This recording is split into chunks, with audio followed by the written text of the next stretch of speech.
Olá, amigos, amigas, sejam todos muito bem-vindos a esse nosso pequeno momento de reflexão que girará em torno de O Evangelho segundo o Espiritismo por Allan Kardec, mais precisamente no capítulo 4, onde ali o codificador vem nos trazer um comparativo entre as ideias da ressurreição e da reencarnação. Mas, para que nós possamos compreender melhor ambas as teorias, vamos defini-las de uma forma simples, resumida. Podemos afirmar que a ressurreição é o ato de ressurgir, de ressuscitar, de retornar da morte para a mesma vida que se tinha anteriormente, mais precisamente no mesmo corpo. Já a reencarnação supõe o retorno do espírito novamente à vida, porém em um novo corpo, em um novo contexto, com uma nova identidade, trazendo consigo somente aqueles valores positivos e negativos angariados de existências pretéritas. O que ambas as teorias possuem como ideia central, como ponto em comum, é a imortalidade da alma, cada qual dando uma destinação específica para o espírito após a morte do corpo físico. Encontraremos a ideia da ressurreição estabelecida dentre várias linhas religiosas ao longo de toda a história da humanidade, como, por exemplo, o judaísmo, que é a religião a qual Allan Kardec se utiliza para fazer esse comparativo no capítulo 4. A editora judaica Sefer afirma que os judeus acreditam que virá um tempo em que todos os mortos serão trazidos de volta à vida e o corpo e a alma serão reunidos novamente, porém, no tempo em que aprouver ao Criador. Então, o judaísmo estabelece que um dia os mortos retornarão aos seus corpos, estarão reunidos novamente no tempo em que aprouver ao Criador. Também encontraremos a ideia da ressurreição desenvolvida na mitologia egípcia, por exemplo, com o deus Osíris, que foi ressuscitado. Osíris foi um deus do Império Antigo Egípcio, e ele foi morto por seu irmão Sete, que era governador do deserto. Sete, após matar seu irmão Osíris, divide o seu corpo entre 14 pedaços e espalha cada pedaço ao longo de todo o Egito. A deusa Ísis, que era irmã e esposa do deus Osíris, procura esses pedaços e consegue encontrar a grande maioria deles, reúne novamente, forma o corpo de Osíris e, com o poder que lhe era investida, faz ressuscitar o deus Osíris. Também encontraremos na Igreja Católica a ideia da ressurreição. O catolicismo estabelece que ressurreição significa ressurgir da morte para a vida eterna. E quem fez primeiro isso foi Jesus Cristo, que ressuscitou de corpo e alma para a glória da vida eterna. Então, se fizermos uma busca mais aprofundada, encontraremos outras religiões que se utilizam do mesmo princípio. E Allan Kardec vem nos trazer a sutil diferença que existe entre a ressurreição e a reencarnação. Afirma o codificador que a ressurreição dá a ideia de voltar à vida o corpo que já está morto, o que a ciência demonstra ser materialmente impossível, sobretudo quando os elementos desse corpo já se encontram desde muito tempo dispersos e absorvidos. Ou seja, o corpo já entrou em decomposição. Então, a ciência nos explica que, materialmente, isso seria impossível de acontecer, uma vez que o corpo desaparece. Continua o codificador. A reencarnação é a volta da alma, ou espírito, à vida corpórea, mas em um outro corpo especialmente formado para ele e que nada tem de comum com o antigo corpo. Ou seja, é uma nova existência, uma nova vida, onde o espírito traz somente os seus valores, seus princípios angariados em encarnações anteriores. Também encontraremos a ideia da reencarnação desenvolvida e estabelecida ao longo de toda a história da humanidade, e não é uma novidade do Espiritismo. Encontraremos a reencarnação entre o hinduísmo, dentro do budismo. Também em algumas passagens do Evangelho, conhecidas de todos nós, quando Jesus afirma que João Batista é Elias, ou então quando ele responde que se o espírito não renascer novamente, não poderá ver o reino dos céus, ou seja, nos dando a ideia de que, se o espírito não retornar a uma nova existência, não pode ver o reino de Deus, não pode construir a sua própria felicidade, não pode atingir a perfeição se não renascer, se não retornar novamente a uma nova existência. Porém, não somente encontraremos essa ideia entre as linhas religiosas. Encontraremos esses princípios, esses vestígios de ideia entre grandes filósofos, como por exemplo Sócrates. Na obra Fédon, escrita por Platão, que narra o discurso de Sócrates pouco antes de sua morte, pouco antes dele tomar veneno, dentre várias as ideias em que Sócrates vem trazer, ele comenta, por exemplo, que o reviver é um fato. Os vivos provêm dos mortos. As almas dos mortos existem, sendo melhor a sorte das boas e pior a das más.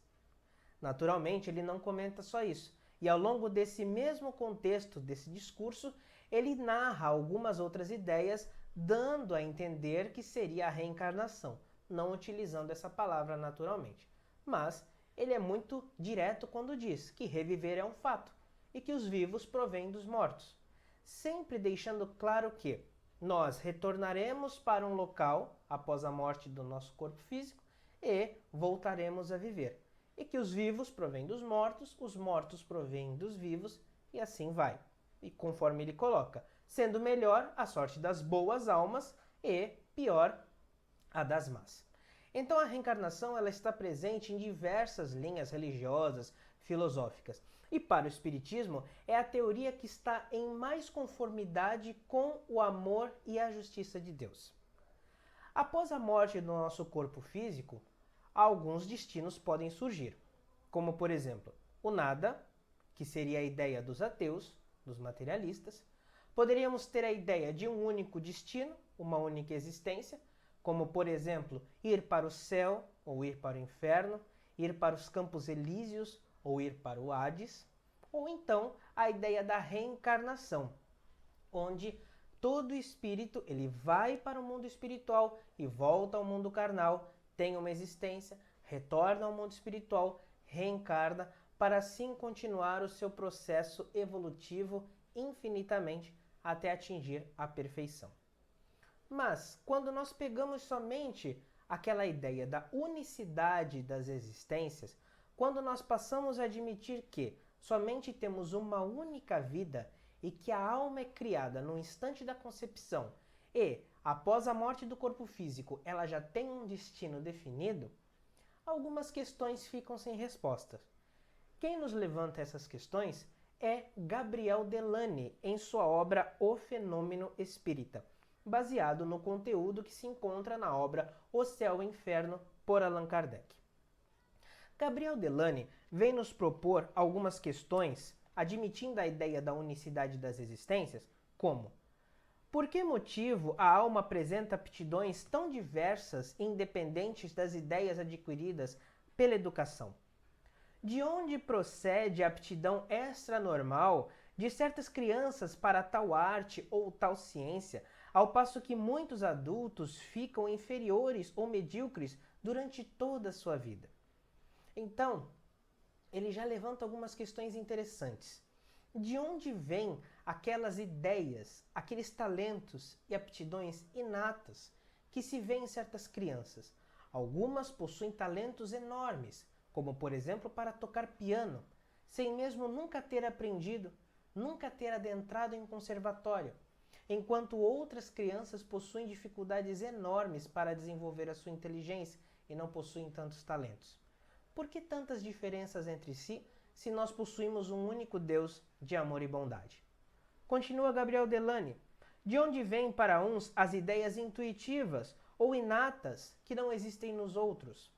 De onde vêm aquelas ideias, aquelas intuições, aqueles ímpetos de genialidade que existem em uns, mas não existem em outros? De onde se originam, para certas crianças, esses instintos precoces de vícios ou de virtudes, esses sentimentos inatos de dignidade ou de baixeza que contrastam com o meio em que elas nasceram? Algumas têm aptidões para os vícios, para as baixezas. Muitas apresentam ímpetos de raiva, de revolta, desde muito cedo, enquanto, por exemplo, temos crianças que são extremamente alegres, simpáticas, a despeito do ambiente onde nasceram e de onde são criadas pelos pais que possuem, muitas vezes contrastando totalmente com o cenário familiar que vivenciam. Continua Gabriel Delany: por que certos homens, abstração feita da educação, são mais adiantados do que os outros? Por que há selvagens e homens civilizados? Se tomardes uma criancinha ou tentonte e a educardes nos nossos liceus de mais nomeada, conseguireis fazer dela um Laplace ou um Newton? Gabriel Delany escreveu isso a seu tempo, contemporâneo de Kardec. Mas é uma realidade. Por que há homens selvagens e homens civilizados? Por que há alguns que são mais adiantados do que os outros? Por que temos aquelas pessoas que estão nas mais altas classes sociais, desfrutando de um alto status social, enquanto outras estão na miséria? E aí podemos propor outras questões. Por que algumas morrem mais cedo? Por que outras morrem mais tarde? Por que algumas desenvolvem certos problemas de saúde, outros não? Condições financeiras, aptidões, talentos, como já mencionamos. Por que algumas pessoas parecem possuir tanta sorte na vida, enquanto outras parecem possuir tanto azar? Enfim, por que tantas diferenças entre as pessoas se nós estamos admitindo que temos apenas um único Deus e uma única existência? Naturalmente, essas questões ficam com algumas respostas um pouco não coerentes àquilo que nós estamos buscando saber. E nos coloca até mesmo um Deus que não é justo, um Deus que é parcial, um Deus que privilegia uns em detrimento de outros. Nesse caso, não seria um Deus de amor e de bondade. Nos coloca também aqui, finalizando, Gabriel Delany: essa parcialidade se conformará com a justiça e com o amor igual que Deus dedica a todas as suas criaturas? Ele finaliza com essa frase: naturalmente que não. Porém, quando nós começamos a admitir a ideia da reencarnação, onde cada espírito é responsável pelo seu próprio processo evolutivo, que atingir a felicidade e a perfeição depende única e exclusivamente de cada um de nós, de que todas as virtudes de que nós dispomos foram desenvolvidas e trabalhadas por nós, e de que todas as nossas atitudes equivocadas, vícios e defeitos também estão enraizados em nós, devido ao nosso passado, então começamos a encontrar um pouco mais do senso de justiça e amor de Deus em nossas existências. O que combina com a velha frase conhecida de todos nós: a cada um conforme as suas obras. Se eu disponho de virtudes, é porque eu trabalhei por conquistá-las, por merecê-las. Se eu ainda disponho de atitudes equivocadas, que se nutrem de egoísmo, de orgulho, é porque eu também necessito trabalhar esses dois sentimentos para extirpá-las de mim, e não mais incorrer nesse tipo de atitude, e partir para a atitude mais amorosa, atitude mais caridosa. Ou seja, a ideia da reencarnação coloca a responsabilidade pelo uso de nosso livre-arbítrio inteiramente em nossas mãos. E o amor e justiça de Deus se traduz nas novas oportunidades de existência que Ele nos dá. Ou seja, ao invés de Deus nos relegar a um céu inoperante, onde apenas ficaríamos o contemplando, ou então em um inferno de extremo sofrimento e dor por toda a eternidade, Deus, em sua misericórdia e bondade, nos concede novas existências para que nós possamos fazer diferente, para que nós possamos dar vazão ao nosso lado bondoso, para que nós possamos reparar os erros que nós já cometemos, para que nós possamos trabalhar em nossas imperfeições, para que tornemos como virtudes. Então, é uma prova do amor e justiça e sabedoria de Deus. Que pai amoroso relegaria suas criaturas a um sofrimento eterno ou contemplação inoperante eterna? Não combinaria muito com a sabedoria de Deus. Para que nós possamos entender um pouco melhor dessa dinâmica da reencarnação, vamos ao Livro dos Espíritos, questão 115. Allan Kardec questiona: dos espíritos, uns terão sido criados bons e outros maus? E a espiritualidade nos dá uma resposta de profunda sabedoria. Nos diz os espíritos: Deus criou todos os espíritos simples e ignorantes, isto é, sem saber. A cada um deu determinada missão, com o fim de esclarecê-los e de os fazer chegar progressivamente à perfeição, pelo conhecimento da verdade, para aproximá-los de si, ou seja, aproximá-los dele mesmo, de Deus. Nesta perfeição é que eles encontram a pura e eterna felicidade. Ou seja, perfeição e felicidade, um está condicionado ao outro. Continuam os espíritos. Passando pelas provas que Deus lhes impõe, é que os espíritos adquirem aquele conhecimento. Uns aceitam submissos essas provas e chegam mais depressa à meta que lhes foi assinada. Outros só a suportam murmurando e, pela falta em que desse modo incorrem, permanecem afastados da perfeição e da prometida felicidade. Então vejamos. Todos nós fomos criados simples e ignorantes. Deus dá a oportunidade de cada um ser feliz, de ser perfeito. E nos faz encarnar, nos dá determinadas provas para que possamos desenvolver as nossas virtudes. Porém, alguns espíritos, muitas vezes, não aceitam essas provas, ou aceitam murmurando, com revoltas. Então, não encaram de uma maneira positiva. Muitas vezes, nessa revolta, tomam caminhos escusos, começam a nutrir egoísmo, começam a nutrir orgulho, começam a gerar consequências danosas para o próprio processo evolutivo, plantam ações erradas e colhem consequências erradas também. Enquanto outros são mais depressa, aceitam com mais facilidade, sofrem bem os problemas, procuram aprender, procuram evoluir e chegam mais rápido à perfeição. Mas todo esse processo acontece ao longo de várias existências sucessivas. Muitos dos erros que nós tínhamos, não temos mais, porque conseguimos melhorar. Outros ainda existem em nós. E por isso mesmo estamos aqui, reencarnados, para que nós possamos trabalhar em nossas imperfeições, para que possamos ajustar, reparar aquilo que fizemos de errado, seja por uma consequência dessa encarnação ou de uma outra, e para trabalhar em nossas virtudes. A velocidade para chegar a essa felicidade, a essa perfeição, depende de cada um de nós. E, naturalmente, avançar intelectualmente e moralmente é impossível em uma única existência, porque certamente uma única vida não é suficiente para que nós possamos apreender e compreender tudo, tanto a nível intelectual quanto a nível moral. Então, naturalmente, não nos é possível ser perfeitos em uma única existência. É necessário que nós continuemos progredindo em reencarnações sucessivas para que nós possamos, de degrau em degrau, atingir a essa perfeição. O conceito da finalidade da reencarnação é descrito com muita sabedoria pelo espírito Alexandre na obra Missionários da Luz, no capítulo 12. Alexandre nos diz que a finalidade da reencarnação é o aprimoramento espiritual. Todos temos necessidade da luta, que corrige, que renova, que restaura, que aperfeiçoa. A reencarnação é o meio, a educação divina é o objetivo. Ou seja, a reencarnação é a nossa estrada, é o nosso meio para que nós consigamos conquistar essa educação divina, ou seja, essa perfeição, essa felicidade.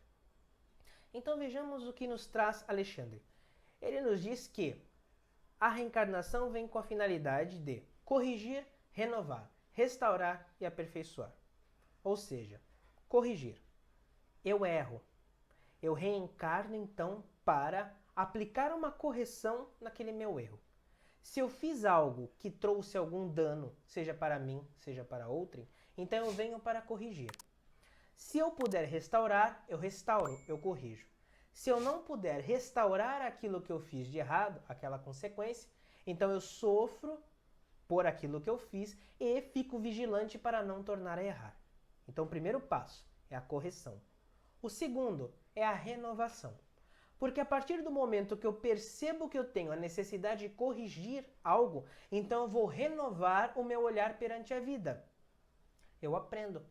Então eu olho e penso, olha o que eu fiz, olha o dano que aquilo causou. Então eu renovo o meu olhar perante toda a minha existência para que eu não mais venha ter a necessidade de corrigir algo de errado que eu fiz.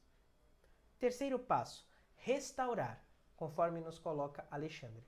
Eu vou restaurar o meu estilo de vida a partir da renovação da minha visão.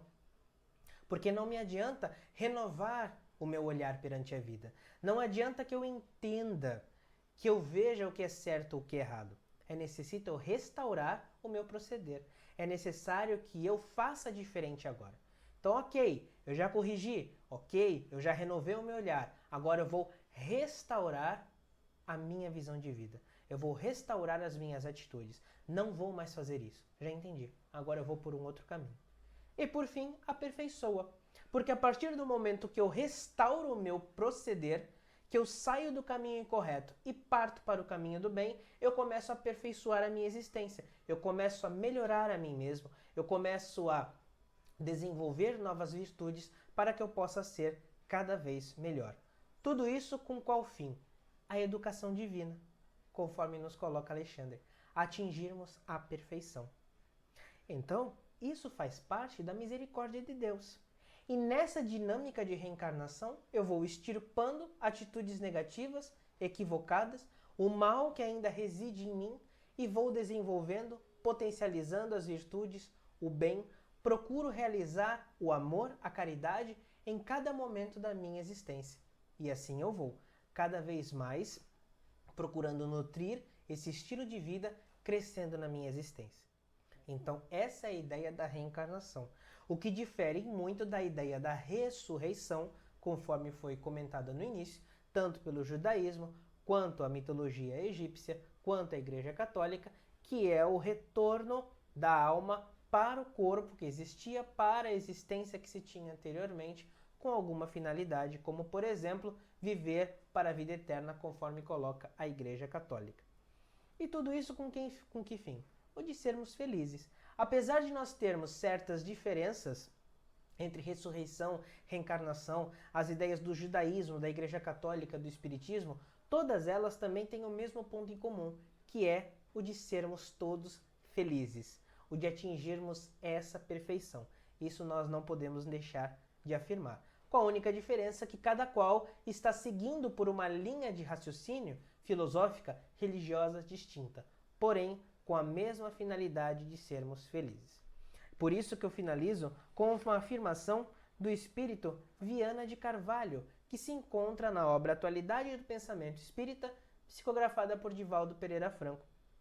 Nos afirma Viana de Carvalho que ninguém vem à Terra para sofrer, senão para depurar-se, para reparar, para ascender.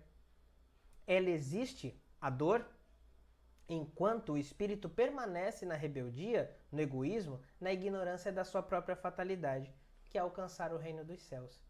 Então, enquanto nós permanecermos rebeldes, egoístas e ignorantes quanto à nossa fatalidade, que é sermos felizes, continuaremos a criar dores, morais principalmente, para a nossa existência, e mais encarnações serão necessárias.